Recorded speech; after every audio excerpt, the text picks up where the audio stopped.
आज माइक्रोसॉफ्ट के founder Bill Gates कहते हैं कि अगर इंडिया के लोगों को हमने हायर करना बंद कर दिया, इंडिया के लोग खुद माइक्रोसॉफ्ट अपना खुद का माइक्रोसॉफ्ट बना लेंगे। ये क्योंकि हर अमीर एक दिन गरीब होता है। फेल होना, पास होना, ये सब कुछ भगवान के ऊपर। आप जितना भी आपके पास दिमाग है सब लगा लीजिए। बिहार की ग्रोथ पिछले 20-22 साल से हल्की फुल्की हुई है। हेलो दोस्तों, नमस्कार। जैसा कि देख रहे हैं, जो सामने देख रहे हैं कि महज 14 साल का लड़का 56 कंपनी का सीईओ है। आप देख सकते हैं कि ये बिहार का नहीं, पूरे इंडिया का नाम रोशन किया है। आखिर इतने कम उम्र में कैसे ये इतने कंपनी का सीईओ बन गया है। पूरे इंडिया में जो सबसे धनी है उससे बड़े रैंक पे आते हैं। तो सबसे पहले आपका बहुत बहुत स्वागत है। क्या नाम है आपका? जी नमस्कार, मेरा नाम सूर्यांश है। मैं 14 साल का हूँ और मैं इस दुनिया का यंगेस्ट सीईओ हूँ। Youngest CEO? जी, सबसे कम उम्र का सीईओ। कैसे? मेरी उम्र अभी 14 साल है। संभवतः मैं दुनिया का सबसे छोटा सीईओ हूँ और मुझसे पहले 15 साल की हिलेरी यीप हांगकांग की बनी थी। अच्छा, आपने इतना मकाम कैसे हासिल किया? जी, ये सब कुछ माहौल का गेम था। बचपन से ही ऐसे इन्वायरमेंट में बड़ा किया गया कि हमेशा इनोवेटिव आइडिया दिमाग में चलते रहते थे। उसी को लाइव लाया तो ऐसे 56 कंपनीज हो गए। करते करते पहले एक आइडिया आया, उसको बढ़ाया, करते करते आज 56 कंपनीज है और ऐसे ही बढ़ते जाएगा ये। अच्छा, इतनी कम उम्र में इतना सब कैसे हासिल किया भाई? जी, नॉलेज सबसे बड़ा चीज़ होता है। अगर आपके पास नॉलेज नहीं है किसी भी चीज़ का, आप कुछ नहीं कर पाओगे। अच्छा। वही नॉलेज मैंने इंटरनेट से सबसे पहले ली और खुशी की बात यह है कि आज तक मैंने 1 रुपए भी खर्च नहीं किए। जो भी नॉलेज मैंने आज तक ली है, जो भी फाइनेंस का नॉलेज हो गया, बुक लिखने का नॉलेज हो गया और कोई क्रिप्टो करेंसी, स्टॉक मार्केट, आज तक 1 रुपए भी मैंने खर्च नहीं किया। तो उस प्रकार आपको खोजना पड़ेगा खुद ब खुद और आपको खुद ब खुद नॉलेज आते जाएगा तो ये सारी चीज़ें होती जाएंगी। अभी तो लग रहा है कि लाखों लाखों नहीं तो आप तो एक दिन में करोड़ों कमा रहे हैं। जी, मैं आपको बताता हूँ। कंपनी की वैल्यूएशन स्टार्टअप वैल्यू के द्वारा दी गई है 250 करोड़ की। अभी संभवतः $30 मिलियन की वैल्यूएशन है सूर्यांश कॉन्टेक की। उसी प्रकार अभी सारे काम चल रहे हैं। $30 मिलियन? अरे भाई, बोना इनकम टैक्स वाला आ जाएगा आपके बाद। 250 करोड़ रुपए हुए वो इंडियन INR रुपीज में। 250 करोड़ के मालिक हैं आप। वैल्यूएशन है जी। ओनली 14 साल की उम्र में जी इतना जी। संभव कैसे हुआ भाई? ये सब कुछ संभव मैंने जैसे कि आपको बताया कि माहौल सबसे बड़ा गेम होता है और करते करते हो गया। अब मैंने कभी सोचा नहीं था कि 56 कंपनीज होंगी, सारे वैल्यूएशन ये सब आएंगी, ये वायरलिटी मैंने कभी कुछ नहीं सोचा था। बस अपना काम करते यहाँ गया। आप सवाल शुरू होता कि ये जर्नी आपने कहाँ से चालू की? जी, ये जर्नी मेरी स्टार्ट हुई थी 2021 के जून से। मैं क्या बोलूँ उस एनर्जी का नाम, डेडिकेशन, मोटिवेशन, मैं क्या कहूँ। मैंने ये पुस्तक लिखी, दर्श मैस गई। मेरी बहन लिख रही थी तो आपसी जलन नहीं होता है भाई बहन कि वो कर रही है मैं भी करूँगा। तो इसी जलन की भावना में 7 दिनों के अंदर मैंने ये पुस्तक लिख दी और इसके बाद फाइनेंस में इंटरेस्ट आना स्टार्ट हो गया। आज 1.5 साल से हूँ मैं इस फील्ड में और सारी नॉलेजेस ले रहा हूँ, सीख रहा हूँ। अभी मैं एक लर्नर हूँ, हसलर हूँ। तो उसी वक्त स्टार्ट हुआ और होते होते सबसे पहले कंपनी एक ई कॉमर्स कंपनी आई, फिर क्रिप्टो करेंसी, फिर मैट्रिमोनियल, फिर मीडिया, न्यूज़, पेमेंट, लॉजिस्टिक्स, सारी चीज़ों में फैलते गया और आज 56 कंपनी है। 56 कंपनी के मालिक हैं। अच्छा, अब तक आपने किस किस से मुलाकात की है? जी, भारत के जितने ही बड़े बिलियनियर्स आप जानते हैं, अभी टेक्सपार्क समिट हुआ था, उसी के दौरान मेरी मुलाकात हुई थी बायजूस के फाउंडर के साथ। अनअकैडमी, क्रेड, फिजिक्स वाला, जो भी बड़ी बड़ी कंपनीज आप जानते हैं, आपको जेप्टो हो गई, सारी बड़ी बड़ी यूनिकॉर्न्स जो भारत को रिप्रेजेंट करती हैं ग्लोबल लेवल पे, वैल्यूएशन के गेम में, रेवेन्यू, स्टार्टअप्स के गेम में। तो उन सारे लोगों से मेरी मुलाकात हुई थी अभी टेक्सपार्क में। अच्छा, हुई थी। अच्छा, आगे क्या करने का मकसद है? जी, मेरा प्लान बस यही है कि मैं हमेशा कहता हूँ और हमेशा कहता भी रहूँगा कि मुझे 10,000 करोड़ रुपए नहीं कमाने हैं। मुझे 10,000 ऐसे लोग कमाने हैं, ऐसे लोग बनाने हैं जो खुद 1-1 करोड़ की कंपनी चलाए। उसी दिन मेरी कंपनीज की वैल्यू और मेरी खुद की पर्सनल ब्रांड वैल्यू बढ़ जाएगी। अच्छा, आपको कितना घंटा काम करना पड़ता है? जी, अभी मैं 17-18 घंटा काम करता हूँ। अभी मेरे कल से बोर्ड एग्जामिनेशन से तो अभी पढ़ाई पे भी ध्यान दिया जा रहा है क्योंकि मैं एक बात कहता हूँ कि और मैं नहीं, बड़े बड़े बिलियनियर्स कहते हैं 90 से 95% वाले बच्चे जो होते हैं ना, वो लाइफ में बस पढ़ाई में आगे रह जाते हैं। 75 to 85 के बीच में जो बच्चे रहते हैं वो थोड़ा थोड़ा साइड बाय साइड हसल करते हैं और पढ़ाई में भी नॉर्मल एवरेज रहते हैं। लेकिन 65 से 75, ये जो 10% का गैप है, इसी में से दुनिया के सबसे बड़े लीडर्स निकलते आप हैं। इतने करोड़ के मिलियन के मालिक हैं, आपको पढ़ाई करने की क्या जरूरत थी? जी, मेरा ये मानना है ज्ञान कभी भी जाया नहीं जाता। ये मेरा पर्सनल शौक है। अभी मन करेगा अभी मैं छोड़ दूंगा पढ़ाई, ये मेरे ऊपर है, कोई बर्डन नहीं है।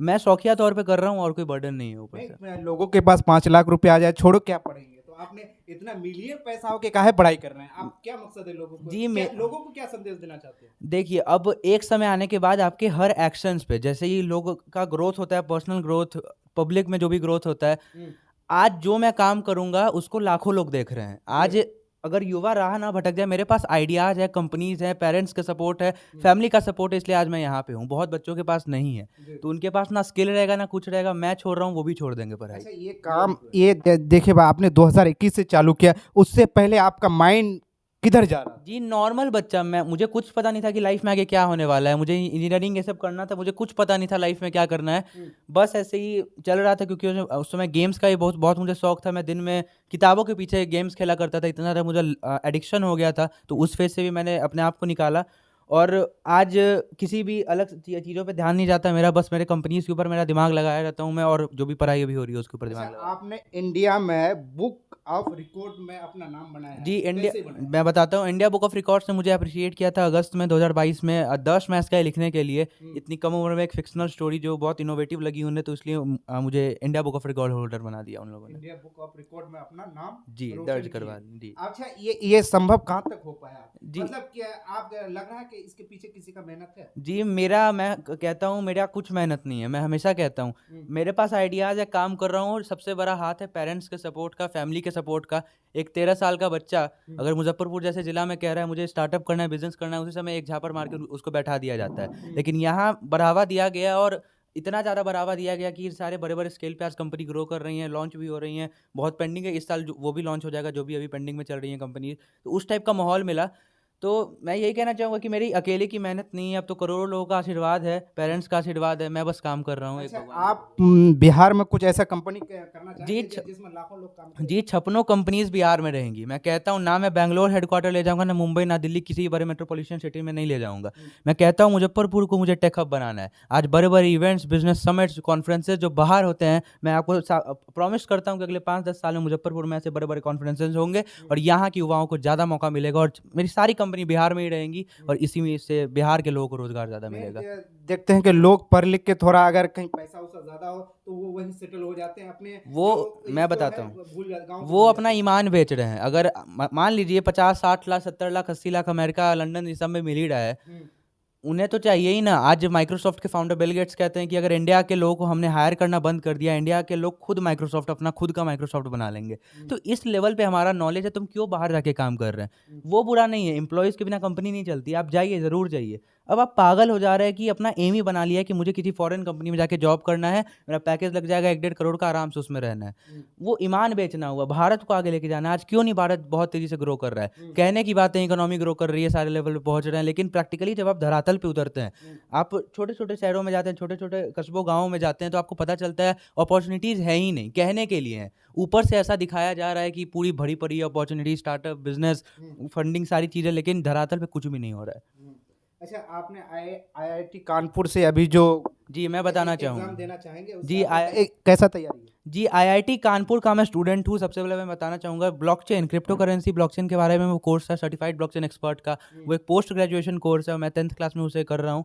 तो आईआईटी कानपुर के द्वारा मैं सर्टिफाइड हो जाऊँगा अगले कुछ महीनों में ब्लॉकचेन के ऊपर, और उसी के ऊपर मेरी पूरी नॉलेज जाएगी और वहीं से सर्टिफिकेट आएगा। अच्छा अच्छा, जो लोग बिहार के युवा हैं, जो लोग माता पिता है, पेरेंट्स है, उससे क्या कहेंगे आप? मेरा यही कहना है कि अपने सबसे पहले तो पेरेंट्स को ये कहना चाहूँगा कि अपने बच्चों को दबाइए मत। जो भी उनके दिमाग में आ रहा है, एक बार उनके खुल के उनको जीने दीजिए। जो भी आइडियाज़ दिमाग में आ रहा है, आप जब कब तक रोकेंगे उनको? लाइफ में कहीं ना कभी उनको फ्रीडम चाहिए ही होगा, और वो आपके ऊपर अगर आवाज़ उठा रहे हैं ना किसी भी आइडिया के ऊपर, मैं कहना चाहूँगा भारत के युवा के सबसे बड़े दुश्मन उसके माँ बाप होते हैं। अच्छा। अब आप कहना चाहेंगे कि अरे उन्हीं के कारण तो आज तुम जहाँ पे भी हो। मेरे पेरेंट्स के बारे में मैं नहीं कह रहा हूँ, बहुत सारे पेरेंट्स को मैंने देखा है।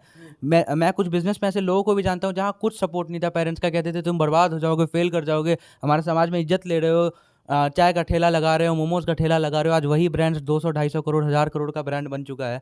तो मैं किसी का भी नाम नहीं लेना चाहूँगा, लेकिन आप कब तक बर्डन डालिएगा? कभी ना कभी उनको खुद का कुछ ना कुछ करना होगा। सपोर्ट कीजिए, मौका दीजिए, 6 महीने, 1 साल, 2 साल का। कुछ नहीं हो पा रहा है, फिर अपनी चलाइए, शुरुआत से बर्डन मत तो डालिए। जैसे कह रहे हैं कि बिहार में अगर आप कुछ करने की मौका मिले तो लोगों के लिए आप क्या करेंगे? जी मैं हमेशा, अब मैं हम अपने आप को युवाए बिहार भी लिखता हूँ। अच्छा। कभी मैं ये नहीं लिखता कि सूर्यांश, आप कभी मेरे इंस्टाग्राम, मेरे किसी प्रोफाइल पे जाएंगे, मैं हमेशा लिखता हूँ युवाए बिहार। सबसे बड़ा कारण है कि मैं कुछ अलग नहीं हूँ, मैं भी एक युवा हूँ बिहार का। आप भी युवाए बिहार है, और जितने भी युवा हैं वो सब कुछ वो सारे लोग युवाए बिहार हैं।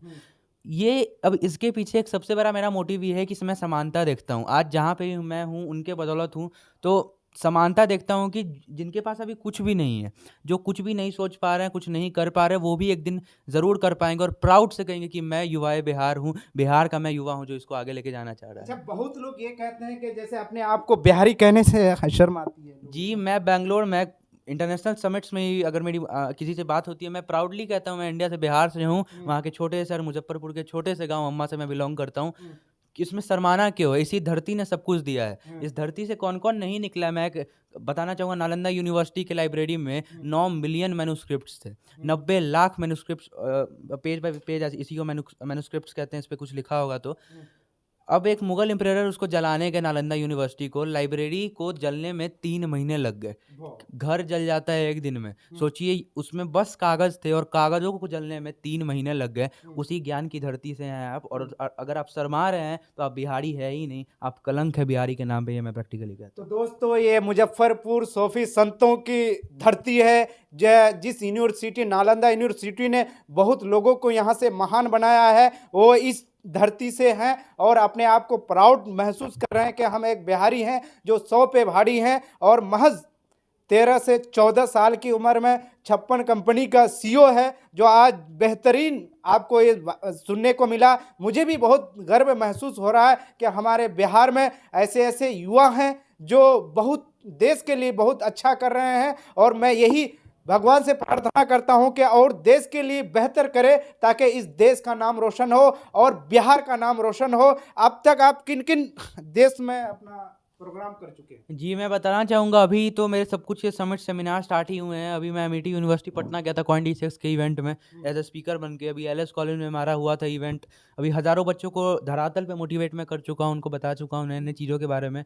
इंटरनेशनल समिट्स भी जल्द होंगे, लेकिन इस साल मेरा फोकस है इंडिया में जितने ही यूथ हैं बड़े बड़े कैंपसेस में जाके अपने नॉलेज को शेयर करने का। मेरा ये प्रयत्न रहेगा इस साल, मेरा मेन गोल वही है। आखिर में लोगों से क्या कहेंगे, बिहार के पूरे इंडिया के लोगों से? मैं पूरे भारत के लोगों से यही कहना चाहता हूँ, अगर इस वीडियो से मेरा मानना है कि अगर एक एंटरप्रेन्योर भी पैदा हो गया जो 1 करोड़ 100 करोड़ नहीं, अगर 500 करोड़ की कंपनी बना ले रहा है, 1000 करोड़ की कंपनी बना ले रहा है, तो ये वीडियो बनाने, ये इंटरव्यू देना मेरा सफल हो गया। अगर एक एंटरप्रेन्योर भी मैंने अगर पैदा कर दिया, कहना बस यही चाहूँगा, दिमाग में जो भी आइडिया है उस पर काम करना स्टार्ट कीजिए। क्योंकि ओयो के फाउंडर रितेश अग्रवाल कहते हैं कि अगर मुझे पता होता कि ओयो को चलाने में इतनी सारी प्रॉब्लम्स आएंगी तो मैं कभी नहीं खोलता। स्टार्ट कीजिए, प्रॉब्लम्स आएंगी, उसके सॉल्यूशन भगवान ने ज़रूर आपके लिए बना के रखे होंगे। लेकिन जो भी आइडिया आ रहा है, मैंने एक ही बात सीखी है कि अगर आज आइडिया आया है तो आज इसी वक्त से आपको स्टार्ट कर देना चाहिए, उसके ऊपर काम करना। क्योंकि कमी सारे चीज़ों में निकलती जाती है, हर फील्ड का अपना कमी होता है। आप डरिए मत, दिमाग में जो भी आ रहा है उसको कीजिए। ये सब कुछ फंडिंग, इन्वेस्टर, टीममेट सब कुछ बनते जाएंगे। सिंगल मैन कंपनी आज TCS टाटा जो थी, आज 17 लाख एम्प्लॉयज़ पूरे भारत में फैला हुआ है, 17 लाख करोड़ की कंपनी बन चुकी है। आपने इतना कुछ बेहतर कर चुके हैं, तो आपको लग रहा है कि आपके जिंदगी में कुछ कमी है अभी? जी, बहुत कमी है। देखिए, मैं क्या बोलता हूँ, मैं भी अपने लिए कुछ भी नहीं हूँ। मैं बस सेवा कर रहा हूँ। सेवा भावना से जो भी कंपनीज़ है मेरी सब कुछ चल रही हैं। मैं एक एंटरप्रेन्योर हूँ और हमेशा एक एंटरप्रेन्योर ही रहूँगा अपने लिए, क्योंकि बड़ा अपने नज़र में मैं तब बनूँगा जब मेरा वो सपना 10,000 एंटरप्रेन्योर्स पैदा करने का पूरा हो जाएगा। उस समय मैं कुछ फ़ील करूँगा कि मैंने कुछ किया है अपने लाइफ़ में, वो मेरे लिए सक्सेस है। अच्छा, आप काम पैसे के लिए काम कर रहे हैं, अपने बिहार को आगे बढ़ाने के लिए? मैं इस बातचीत में, इस कॉन्वर्सेशन में जितने बार बस पैसे के सवाल आए, मैंने बस उतने ही बार पैसों का नाम लिया है। मैं हमेशा ये बस यही कह रहा हूँ कि बिहार के लोगों को जो सुविधा बिजनेस में, प्रोडक्ट्स में, एंटरप्रेन्योरशिप जगाने जो भी नहीं मिल पा रही है, वो देने का मेरा प्रयास रहेगा। और पैसे की कोई बात नहीं, वो तो आते ही जाएगा, उसके पीछे मेरा दिमाग नहीं लग रहा। मेरा मेन दिमाग है सारी कंपनीज़ को धरातल पे ला के ऑपरेट करने का, और वो जो फील होगा ना जब मेरी सारी कंपनीज मार्केट में होंगी, सारे लोग यूज़ करेंगे, तो वो फील मुझे चाहिए। पैसे का कोई बात नहीं, वो तो आते रहेगा। वो तो आते रहेगा, काम मेहनत करेंगे तो पैसा आना ही। उसको वो तो अट्रैक्ट करता है, मेहनत कर रहे हैं तो पैसा आप खुद ब खुद आपके ऊपर अट्रैक्ट होते जाएगा। तो मेहनत के ऊपर दिमाग लगाइए, स्मार्ट वर्क कीजिए, गधों के रेस में मत जाइए, और कुछ ना कुछ जरूर बड़ा कीजिएगा। मतलब भीड़ का साथ मत लो, भीड़ का वजह बनो जी। मतलब आपने कहा है यार को भीड़ में। जी, मेरा यही कहना है कि देखिए, भीड़ से जैसे ही आप अलग होंगे ना, समाज सबसे पहले आपके ऊपर आपके ऊपर तंज कसेंगे अजीब अजीब टाइप के कि ये कुछ नहीं करेगा लाइफ में, ये फेल करेगा। ऐसी ही सारी चीज़ें मुझे ही फेस करनी पड़ी थी। स्कूल में हमेशा लोग मेरा मजाक उड़ाया करते थे कि तुम कुछ नहीं करोगे, क्योंकि मैं सच में डम था। प्रैक्टिकली कहूँ, मेरे पास कोई स्किल नहीं था। आप समझते हैं, आज मैं इतनी देर से बातें कर रहा हूँ, 500 से 600 से ज़्यादा इंटरव्यूज़ में दे चुका हूँ। स्कूल में 4 साल मैं एक स्कूल में रहा था स्टैनफोर्ड में, वहाँ पे मैंने आज तक बस एक बार मैंने कहा होगा, मैंने बस एक बार थॉट ऑफ द डे कहा होगा सुबह, मतलब मॉर्निंग सेशन जो होता है उसमें, मैंने आज तक स्टेज पे कभी बोला ही नहीं, इतना डर मुझे लगता था। लेकिन आज हज़ारों लोगों को डायरेक्टली मैं उनसे बातचीत कर पा रहा हूँ, उनसे कनेक्ट कर पा रहा हूँ, बड़े बड़े कॉन्फ्रेंसेस में जा रहा हूँ, तो उससे कॉन्फिडेंस आ गया। और बस यही कहना चाहूँगा, काम कीजिए, कॉन्फिडेंटली काम कीजिए, अच्छा, जरूर इतने कुछ ना लोगों कुछ। का प्यार मिल रहा है, माँ बाप का आशीर्वाद है, बाकी जो लोग देख रहे हैं वो लोग भी आपसे प्यार करते हैं, कैसा लग रहा है? जी, यही मैंने कमाया है। हम्म। मैंने एक बात लिखी थी कि इस साल पैसे भले कम कमाए हों, लेकिन बहुत बड़ा परिवार अब बन चुका है, करोड़ों लोगों का परिवार, 60 करोड़ पर्सनल व्यूज़ है मेरे, अजूबागढ़ से पूरी फैमिली को मिला के बिलियंस में व्यूज़ हैं, सैकड़ों करोड़ों लोगों का प्यार है हमारे साथ। तो ये आशीर्वाद हमेशा बना रहेगा, मैं यही आशा करता तो हूँ। आप लोगों ने इतना मेहनत करके काम भी किया, वो जो घर उठाया वो भी अजूबा उठाया। अजूबागढ़ तो पापा को वो मतलब स्किल था, हाँ, मतलब हम हमेशा अलग तरीके से वो सोचते हैं, तो उसी अलग तरीके से सोचने के कारण वो 6 फीट में 5 मंजिला घर बन गया। तो वो भी अजूबा है खुद में। उसका कौन ये किया था? आपको लगा था डिजाइन की? सब कुछ मेरे पापा, स्क्रैच से लेके पूरी बिल्डिंग बनाने तक सब कुछ उन्होंने खुद से किया, बिना किसी इंजीनियर के हेल्प से। समझ सकते हैं, आज उस बिल्डिंग को बने हुए 10 साल हो गए, लेकिन आज भी उसी तरीके से वो खड़ा है। लोग कह रहे थे कि 1-2 साल में अर्थक्वेक आएगा, गिर जाएगा। 2015 का जो रेड अलर्ट था अर्थक्वेक का, उसमें भी वो नहीं गिरा वो घर। ये घर भी कांप गया था, वो डायरेक्ट वहाँ पे बैठा हुआ था, खड़ा था अपने जगह पे। तो उस प्रकार से बनाया गया है, इतने शिद्दत से, इतने प्रेम से बनाया गया है। मेरी मम्मी को गिफ्ट किया गया था वो जमीन, तो उसी के ऊपर अजूबा घर बन गया। बहुत सब लोगों का प्यार है, सारे लोगों का अब देखिए जिस लेवल पे आज हमारा पूरा इन्फ्लुएंस फैल चुका है, मैं यही कहना चाहूँगा कि अब लाइफ में कितना भी नीचे गिर जाऊँगा, ये मोमेंट मैं कभी नहीं भूलूंगा। कि लाइफ में बहुत सारी चीज़ें आगे होने वाली हैं जो मुझे पता भी आगे होंगी, और कुछ कुछ अनप्रिडिक्टेबल हैं जो अचानक होती जाएंगी। सारी चीज़ों को मुझे एक्सेप्ट करना है, मैं बस यही आशा करूँगा भगवान से। और हमेशा कहता हूँ युवाए बिहार अपने आप को, तो हमेशा बिहार के लिए कुछ ना कुछ ज़रूर करता रहूँगा। अच्छा, जो लोग गरीब है, गरीब तबके के लोग हैं, उसके लिए आप कुछ बेहतर कर रहे हैं? जी, गरीब अमीर होने से कुछ नहीं होता है, आपकी मानसिकता सब कुछ करती है, क्योंकि हर अमीर एक दिन गरीब होता है। और अगर आपके पास मानसिकता छोटी है तो आप पैसे कमा के भी गरीब बन जाइएगा, मेरा यही कहना है। मानसिकता ऊपर रखिए, सोचिए बड़ा, 1 करोड़ सोचिएगा तो 10 लाख कमाइएगा, 1000 करोड़ सोचिएगा तो 100 करोड़ कमाइएगा। हमेशा आपको 10% कम मिलेगा, और उसी प्रकार आपको सोचना पड़ेगा। गरीब तबके के लोग हैं, जो लोग भीख मांगते हैं, उनसे यही कहना है कि जिस सबसे पहले अब स्टार्टअप बिजनेस के ऊपर मैं कहना चाहूँगा कि अवेयरनेस नहीं है। अब कोई रोड पे चल रहा है, कोई भीख मांग रहा है, मैं कहना चाहूँगा कि उन्हें पता ही नहीं है कि उनके लिए इतनी सारी अपॉर्चुनिटीज़ आज के दुनिया में खुल चुकी हैं। हमेशा अब ये जो सेमिनार्स होते हैं, कॉन्फ्रेंसेज होते हैं, मेरा यही कहना, मेरा यही प्रयत्न रहता है कि उन लोगों तक ये सारी बातें पहुँचें। और ये सोशल मीडिया के ज़रिए तो आज तो सारे लोगों के हाथ में फ़ोन है, तो उनके पास भी ये सारी चीज़ें पहुँच रही हैं, तो उनका भी दिमाग खुल रहा है कि अपॉर्चुनिटीज़ भरी हुई हैं, हमें भी कुछ ना कुछ अलग करना पड़ेगा। करना चाहिए। जी। तो 56 कंपनी के सीईओ, उससे हम बात करने की कोशिश कर रहे हैं। कैसे आधा घंटा गुजर गया पता ही नहीं, और बात करके बहुत ही अच्छा लगा। इतनी शानदार बोलते हैं, और 56 कंपनी के सीईओ हैं, बताएंगे 250 मिलियन के मालिक हैं, जो इसके अंदर कुछ भी एटीट्यूड नहीं है। और लोगों से यही कहना चाहते हैं कि एक मेहनत कीजिए, मेहनत के दम पे आप ज़मीन से आसमान पे उठ सकते हैं। क्या सर? उसमें कोई दिक्कत नहीं है, कोई आराम से आप उठ सकते उठ हैं। सकते हैं, दो राय नहीं है। ये मुजफ्फरपुर सूफी संतों का जगह है, जहाँ से बड़े बड़े विद्वान पैदा हुए हैं। इसके माँ बाप ने इसे अच्छे संस्कार दिए हैं, और ये कुछ मेहनत करके 14 साल की उम्र में बेहतर करने की कोशिश कर रहे हैं। जो भी इस वीडियो को देख रहे हैं, इस के माध्यम से लोगों से यही कहना चाहेंगे कि मेहनत कीजिए। मेहनत के दम पे आज जो आदमी चाय बेच रहा था, वो आज देश को चला रहा है। तो आप एक मेहनत पे लग जाइए। तो मिलते हैं। जी, ज़रूर मुलाकात होगी फिर से। और अंत में बस यही कहना चाहूँगा, जैसे कि आपने कहा, दिमाग में जो भी आइडिया है उसके ऊपर काम करना स्टार्ट कर दीजिए, क्योंकि आप भी आगे चल के मिलियनेयर बिलियनेयर आराम से बन सकते हैं। बस सोच बड़ी रखिए अपनी। आपसे अगर कोई बड़ा बन जाए बिहार, तो आपको कोई दिक्कत? अरे क्या दिक्कत है, मैं इसमें कोई प्रॉब्लम नहीं है, नाम तो बिहार का ही हो रहा है ना। कोई होता जी है जी, कि हमसे ज्यादा हो क्या भाई? ऐसा कोई बात नहीं है। इसलिए मैं इक्वलिटी दिखाता हूँ, युवाए बिहार लिख के। कोई भी युवा अगर बढ़ रहा है बिहार का, ये कभी नहीं होगा, वो नाम तो बिहार का ही हो रहा है, मेरा यही कहना है। सब मिल के आगे बढ़ाएंगे, ये कोई दिक्कत नहीं कि आप चाहते कि हमसे भी कोई बड़े बने? जी, कोई दिक्कत नहीं है। मैं अभी खुद को सबसे पहले बड़ा मानता नहीं हूँ। अगर बड़ा कोई हो भी रहा है तो क्या दिक्कत है? बिहार का ही नाम हो रहा है, भारत का ही नाम हो रहा है, इसमें जलन भावना कुछ नहीं है। सब साथ मिलकर आगे बढ़ेंगे, यही सोच है मेरी। तो एक बात आपने ये नोटिस किया कि इतनी सब होने के बावजूद भी अपने अंदर कुछ छुपा के नहीं रखा है। वीडियो कैसा लगता है कमेंट सेक्शन में अपना राय ज़रूर रखिएगा। मिलते हैं नेक्स्ट वीडियो, नेक्स्ट टॉपिक के साथ, नेक्स्ट उमंग के साथ, न्यू जज्बा के साथ। तब तक के लिए जय हिंद।